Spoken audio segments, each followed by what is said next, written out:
Hello. Hello, Mementos. I'm Charlie, Chief Tinkerer for Momentous, here to talk about stuff and things before we get started with our amazing next experience with Amy Bruni, Class 3. Yep, ghosting the conversation. We're talking about EVP, EVP tech. We got some cool clips. Amy is going to reveal some really interesting information about all of this. Hello, everyone.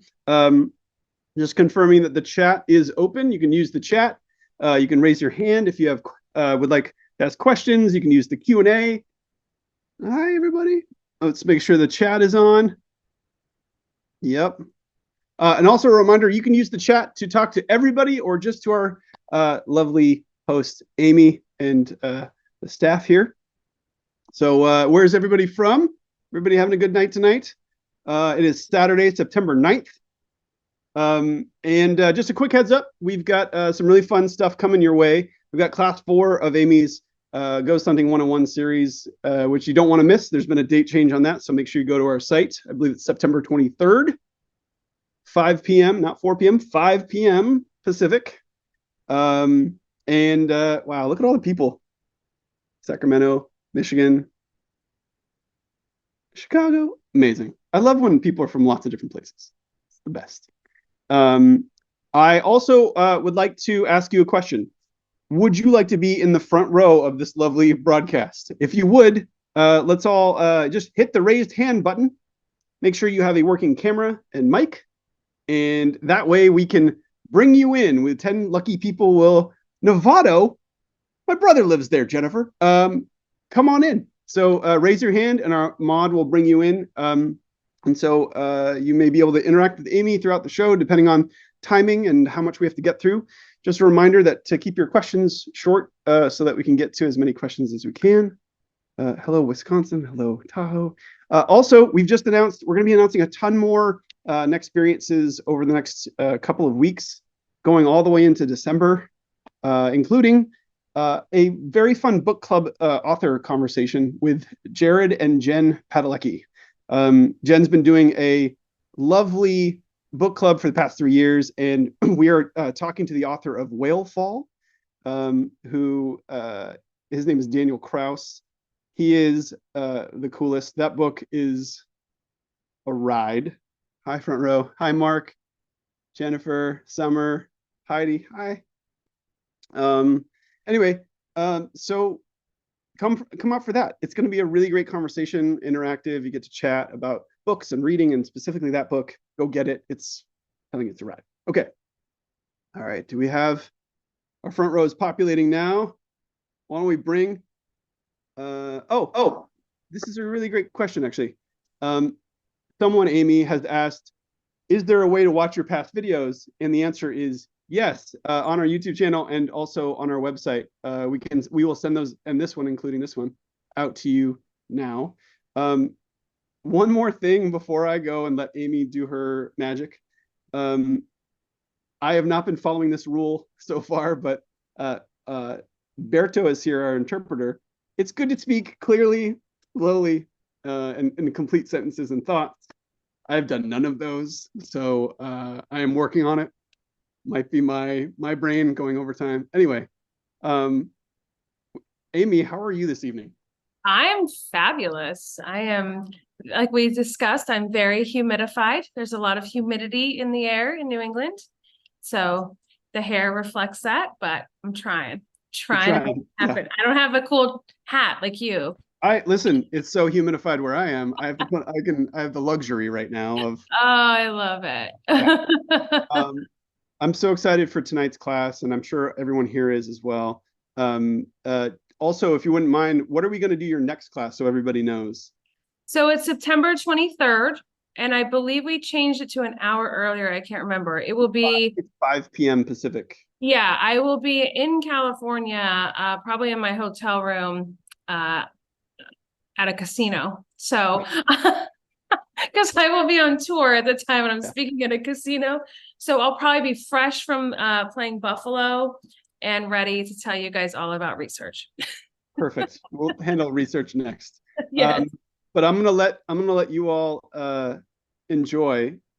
Amy, we've got a lot to talk about with EVP and EVP tech, so take it away. All right.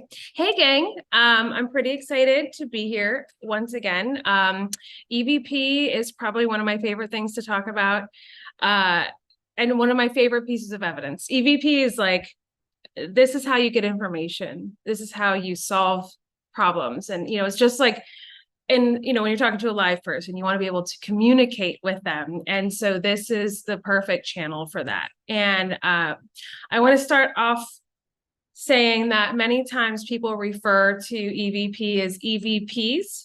I do it as well, but it stands for electronic voice phenomena. So really EVP is just kind of all encompassing. There's really not a plural for it because you wouldn't say electronic voice phenomena, but we just call it EVPs. And I just think that's really funny because I can't shake it. So, but I do get attacked for it online on the regular. So there you go. I do want to talk to just it's a difference between EVP and disembodied voices. And so I think that we need to talk about that a little bit. So EVP is what is captured electronically, meaning that is a piece of documentation that shows up on a recording only. You don't hear that in the moment. So if you're investigating, you don't hear this voice. You play back a recording either via your camera or recorder or your phone, and you hear a voice that you don't recall being there. Disembodied voice is when you hear a disembodied voice in a space with you. It, to me, even as a seasoned investigator who's experienced a lot of things, it is one of the most scary things that can happen to me on an investigation. But again, it does provide really great information. But it's, basically, you're in a space and you hear a voice come out of nowhere. And the weird thing is disembodied voices tend to come from where a mouth would be if someone was standing there, which is what kind of catches you off guard. And so to me, my body, every time that happens, that's one of the only times where I get that temptation to run. And I think it's just this weird kind of instinct that's like, that doesn't seem right. Like, where is this voice coming from? Where is this voice coming from? So, but many times you do capture those on your recording devices as well. So sometimes people confuse those for EVP, but they're two very different things. So kind of like what I touched on in the beginning, the reason why I love EVP is because this is how you get information. This is how you get names. This is how you get, yes or no answers. A lot of times is, I've captured, EVP telling me where a spirit worked when they were living. So it was easier to figure out who they were. This is how you can kind of narrow down who it is that you're talking to and sometimes figure out why they're still there. So it is a very powerful form of evidence. That's why people ask me all the time, what is your favorite tool to use on an investigation? And it is almost always my recorder. It's important. So we'll go through some of the equipment and then I'll tell you just kind of some of the best ways to approach spirits so that you get real answers. The nice thing about EVP and like collecting EVPs, you don't need anything fancy. You can literally use your phone. You can use the voice memo function on your phone.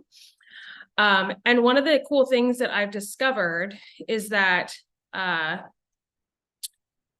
if you're doing a long recording, so you're doing like an actual investigation and you're in there for a couple hours or whatever, and you want to use your phone, you can go through when you're playing it back and there's a setting in there where you can put skip silent. I don't know if you can see, probably not, but there's a setting that says skip silence.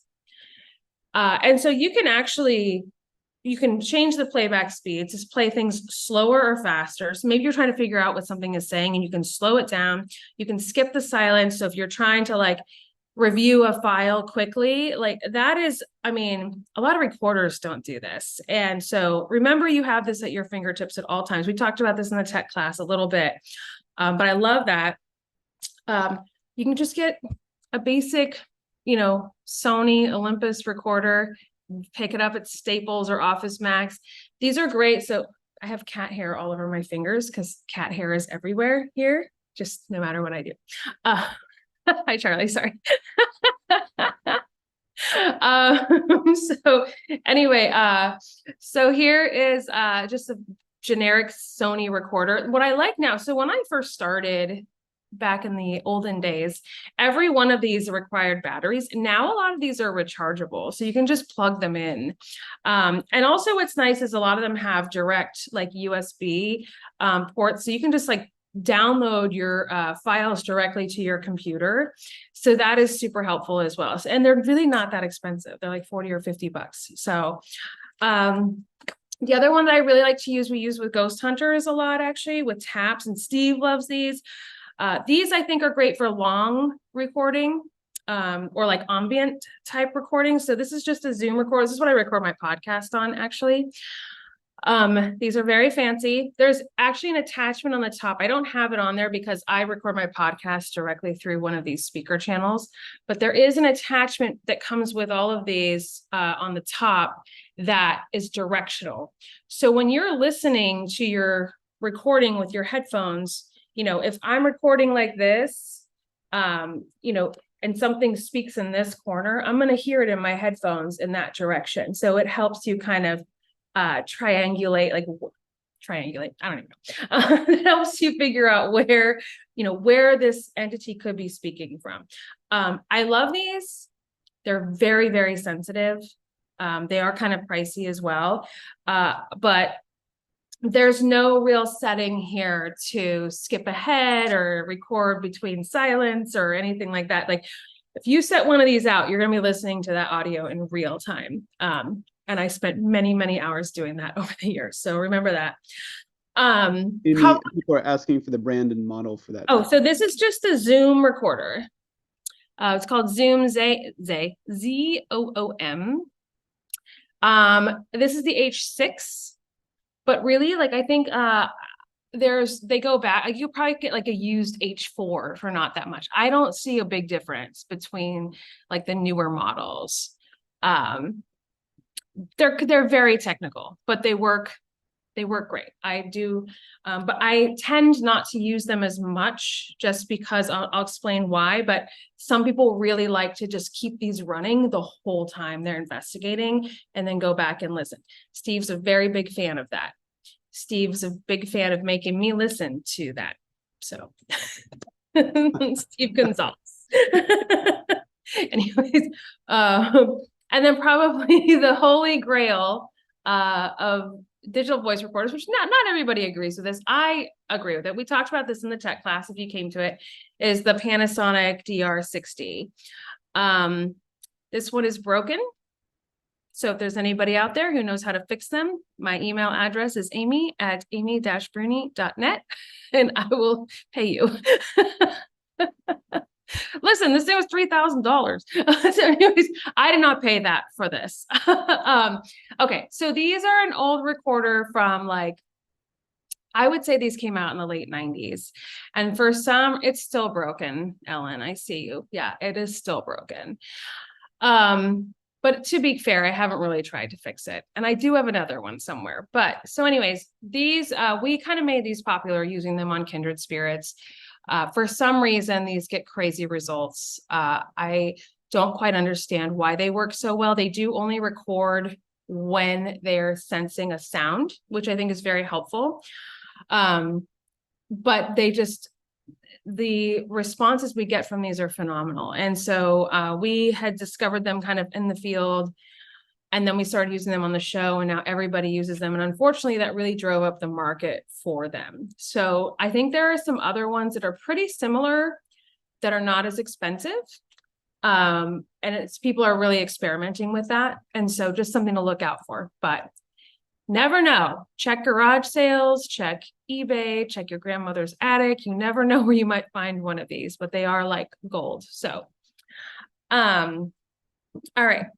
So just really quickly, I want to talk about kind of the methodology that you want to use when you're doing EVP work. Obviously, you want to have controls in place when you're investigating, right? You want to be in a relatively quiet place. You know, you don't want to try to do, like, for example, my AC is running right now. If I was going to do an EVP session in this room, I would probably turn off the air conditioner, as much as I would hate my life in that moment. But you want as little background noise as possible. This is one of the reasons why we do this at night a lot, believe it or not. At night, there's a lot less outside noise, a lot less traffic, a lot less people moving around and chatting. The world is asleep. And so that is really like the dead of night is the ideal time to try to do EVP work, personally. Pay attention to your tone and your volume of your voice. I do think that, oh, that's funny. Sorry. See, I need to not look at the chat because I will get distracted. Charlie is making me feel bad about myself. Okay, so anyways, so you want to pay attention to your tone of voice. I find, so first of all, don't whisper. I think it's our instinct to be in a haunted place and whisper and like tiptoe. You don't really want to do that. Whispering can be very easily misconstrued as an EVP when you're listening back later. The best way to talk is in a conversational kind of low tone of voice, something comforting. Don't sound terrified, don't sound scared. Just talk normal. If you think about, if you were a ghost and someone walked in and was trying to speak with you and get your interest in some way, think about how they could do that. Probably not by walking in, like clutching their recorder, terrified, squeaking out their questions. Just be, I've said this before in these classes, walk in like you're at a party and you don't know anybody and you're trying to make friends. That just be open. That is the best way. As you're doing your EVP session, this is probably one of the most important pieces of advice I can give you. Get used to tagging things. Like right now, I hear a siren in the distance for real, which is very rare here, but I'll read about it on Nextdoor later. But when you hear something like that, make sure that you tag like siren. If you have a truck go by and they put the Jake brake on, truck, just make sure you're tagging every noise that you can identify. Your throat gurgles, your stomach growls. If you don't tag that, you're going to think that growling stomach is a demon later on, So make sure you tag every little sound, no matter how small. You might bump into something, you might close a door or something. You think you're going to remember these things, you won't. You will not remember them. So just make sure to tag. Another really obvious thing, but a lot of people don't really realize it, is leave time for the spirits to answer you.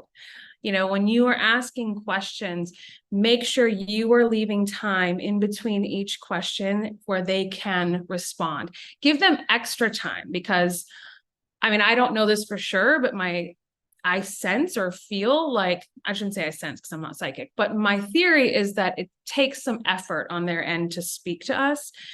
So give them some extra time. And this is something that I think people get very confused about when they're watching this on television, because obviously with editing, it makes it look like we're just peppering them with questions because clearly they're not going to spend that 30 seconds on the show. They don't have time. But we always leave ample time in between to let them answer. And that's really important. The other thing is asking questions in a logical sequence, which Adam and I are very guilty of not doing this because we're both like very ADD and we're going down different different ideas in our heads. But if you're kind of doing a round table where everyone's asking questions, if someone says, hey, did you have a pet of some sort? The next person should not be asking like, how did you die? You know what I mean? Like you want to keep it kind of cohesive so you're having a conversation. And so wait, let me look at the Q&A really quick just because I have before I launch into the next one. Oh yeah, somebody's asking about the wrist recorder from Ghost Stop. I'm looking for a recorder set out during investigations. Okay, so that would definitely be the Zoom to leave out during investigations for sure. And I will tell, and you were asking about leaving a recorder run. I will tell you about that in a moment too. Okay. All right. So what I want to do is I want to talk really quick, just so I want to talk about how to converse with spirits and like why I like kind of the way that we do it now, which is more of a sorry, I'm just closing this really quick because I will get distracted. All right, there we go. One of the things I like to do is real-time EVP, which is someone was just asking about. I really like to play back like record for a few minutes and then play back immediately. Just so I can hear what they're saying in that moment. And I'm going to tell you why I like that. And then I'm going to have these guys play an EVP for you, which is like where I learned that lesson. So years ago, I was investigating at Waverly Hills.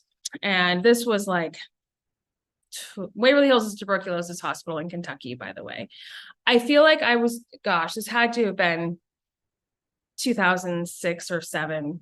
And I kind of went off on my own and I decided I was going to like have a chip coffee moment and see if I could sense if something was in a room. I was on the first floor. We had this place to ourselves. And I was on the first floor and I was walking down this hallway and I thought, I'm going to see if there's any room that gives me kind of a vibe, like that feels like something might be there. And I'm going to walk in there and do an EVP session. And so I walked and I found a room that I felt like there might be something there. I don't know. I'm not like jazz hands, chip coffee psychic. And I went into the room and I did an EVP session. And I turned off my recorder and I left and I continued my night. And then the next day I got on an airplane and I flew off to California. And I think I let that recorder sit there for quite a while. And then a few days later, I was like, I actually got to listen to that recording. And I listened to hours of recordings and I listened to the recording in that room. And I heard a female voice say, "Where did I go?" And so you guys can play that EVP. I have it if you guys can, but you can hear it. It's in the very beginning of the recording. Yep, Kristen's putting it up now. Somebody in this room. Here, you can play it. Well, Somebody in this room. and I said, Somebody in this room. it's hard to hear if you don't have headphones, but there is a woman's voice that says, "Where did I go?" And I said, there's something in this room. Like I felt like something was there. So it made me feel so terrible was that I literally left that poor woman. She's asking me, where did I go? Like she's clearly confused. And what do? I just like turn off my crap and leave. And so ever since then, I've been a real big fan of real-time EVP, which is where you're either, doing short bursts of recording and then playing it back, or you can even like with this, or even with like the Zoom, you can plug your headphones into these and you can be listening while you're asking questions and hear actual EVP come through and basically almost have a conversation. It's pretty wild. Sometimes you'll hear things on the headphones that no one else is hearing in the room. So I do like that. So remember that, but then also remember, how are you going to get them to talk to you in the first place? Some of these places have been investigated many times. People are asking them the same questions over and over again. How do you get them to talk? And also think really hard about why you want them to talk. Is this for you? Are you doing this because you want answers and you want proof? Or are you looking to help them? And either is fine. But just don't make any promises you can't keep if you start talking to them, right? We've talked about that before too. So you want to bring up triggering information. I don't mean trigger like in a bad way. I mean something that's going to make them want to respond to you. I think one of the biggest mistakes that we make as investigators, especially when we first start getting out there, is we focus so much on the bad things that happened in places. I think a lot about like the Villisca Axe Murder House, which I actually hate that I call it that. I try to call it the Villisca House. I try not to call it the Villisca Axe Murder House for the reasons I'm about to tell you. It's easy to go in there and start doing EVP work and just really talk about what happened, like talk about the murders and the children, and you're kind of defining these people by their end as opposed to realizing that they had an entire lifetime before that, that they lived in that house. There were beautiful memories, holidays, gatherings. And think about, if you're in their shoes, do you want to talk again about the night you were brutally murdered? Or would you like to talk about what else happened in that home, or what the best parts of it were, or parts of history that really interested you from then? And so I really tell people not to focus on the tragedy, but try to focus on things that they might actually want to talk about or remember or need help with. Don't ask the same, like, if you're going to a place that's been investigated before, don't ask the obvious questions, what they've been asked 100 times.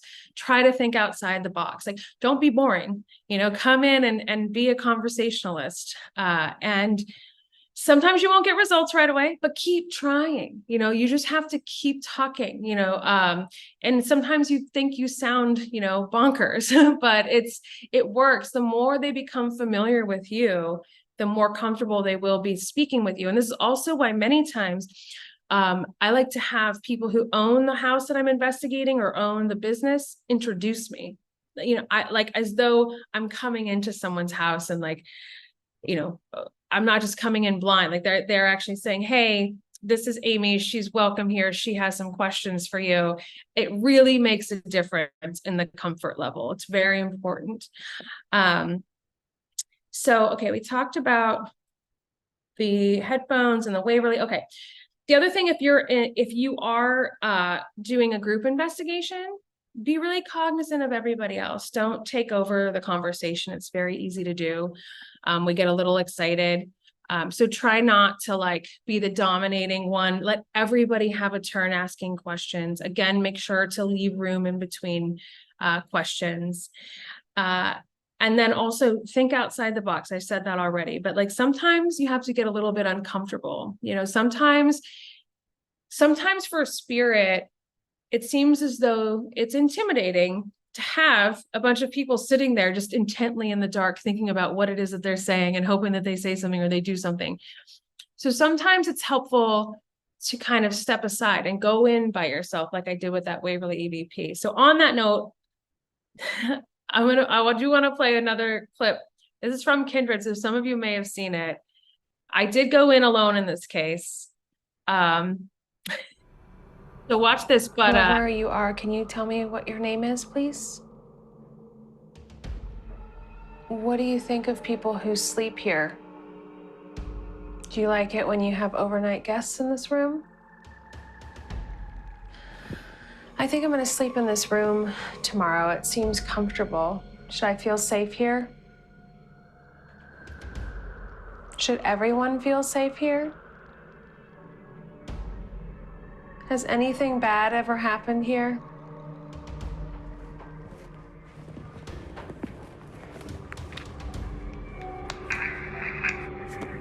Whoever you are, can you tell me what your name is, please?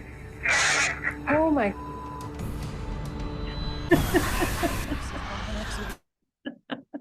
So, okay, so there's a story there, but it's a valuable lesson. So I went in alone. We weren't getting responses. Adam's in the other room.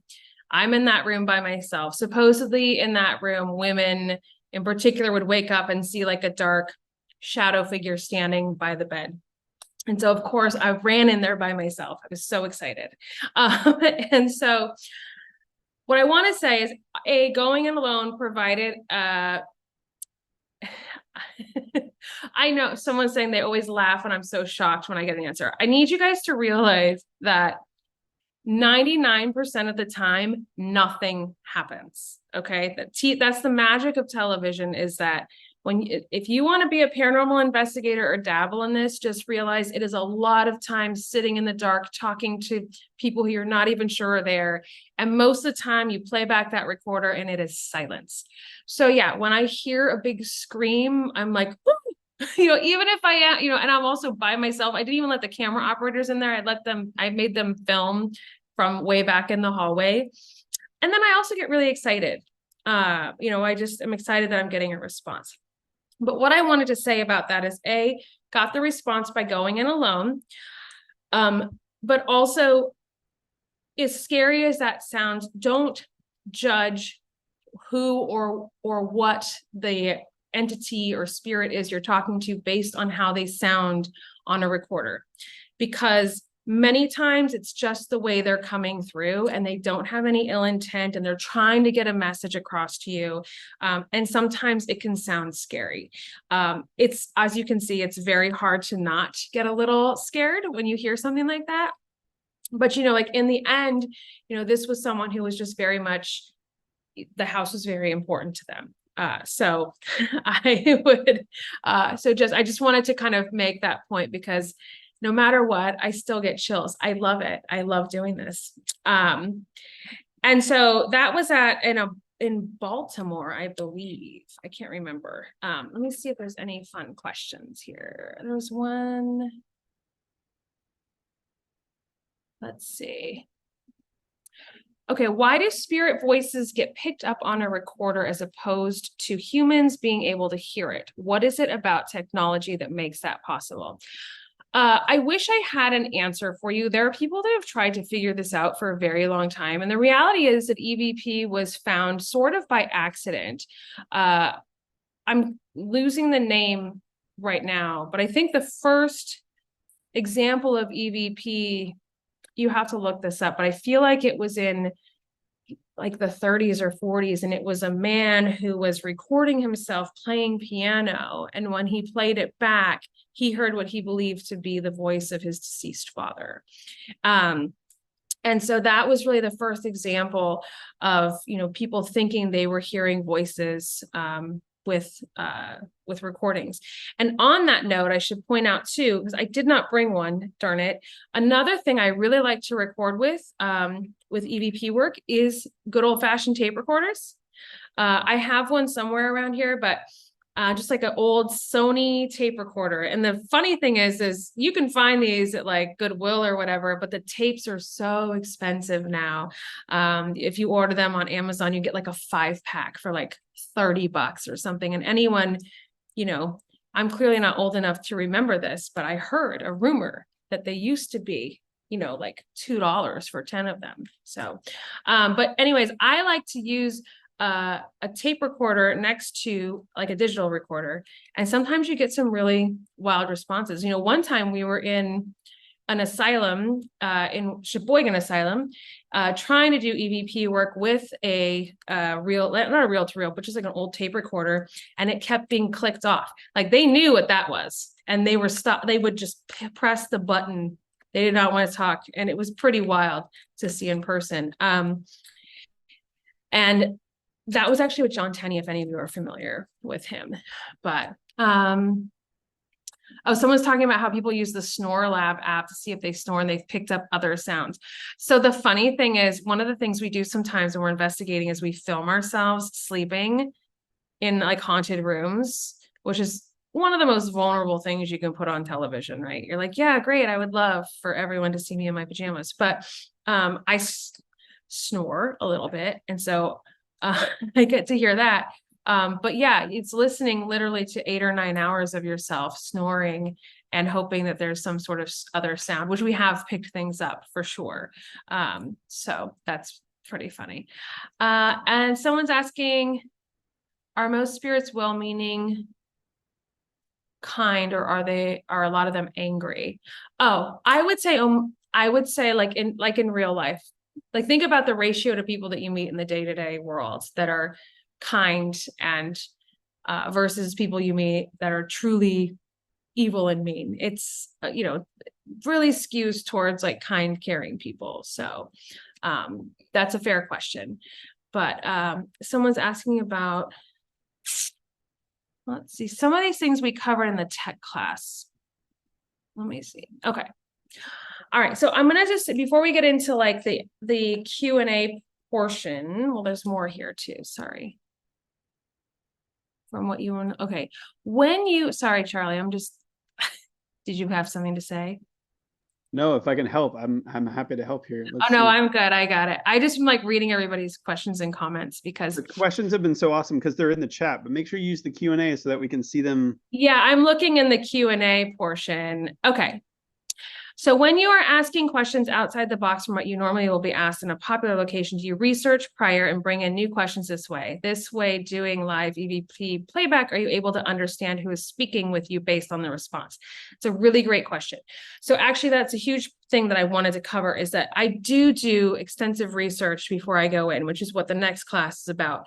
But with that information, I ask questions. So I ask questions about people that lived there before, people that, not necessarily just the people that people think are haunting the location, but even like former families who live there. Because if you think about it, if you have spirits who've been in that home for decades, they are maybe going to like recognize names you bring up of even living people who spent a lot of time there, especially children, sometimes pets and animals.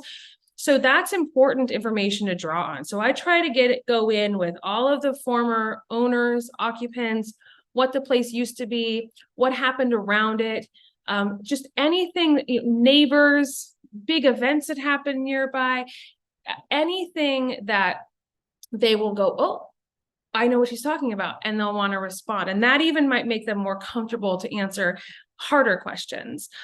And I also think it just makes them know that you put in the effort, you're trying to get to know them in some way. And that, if there is something they want or need, you could be someone who may be able to help them. So just keep that in mind. But also, like I said before, don't make promises you can't keep. So I love how everybody's confessing to their snoring. That's my favorite. Oh my gosh. Okay. Well, I want to just say, kind of as I'm wrapping up, I think that it's important to have fun when you're doing this. I talked about this before, about how, you should go in being kind. And although every reality television show wants it to seem like it's all doom and gloom, but just go in enjoying it. Don't be too scared. But it is totally natural to be scared and uncomfortable. This is a very different thing to experience. And be curious, let your curiosity get the best of you here. No question is too weird. No theory is too strange. No method is too strange. Experiment. I like to put recorders in other rooms and ask questions from far away. I like to have 2 or 3 recorders running in different parts of the house. Like, the sky is the limit. So I really encourage you to just kind of think of different ways to do this, because like I said in the beginning, this is how you get the best information. And it's really fascinating. I wish I could tell you how it works, but I've just gotten some of the wildest information this way, and I have complete faith in it. So yeah, I hope you guys enjoyed that.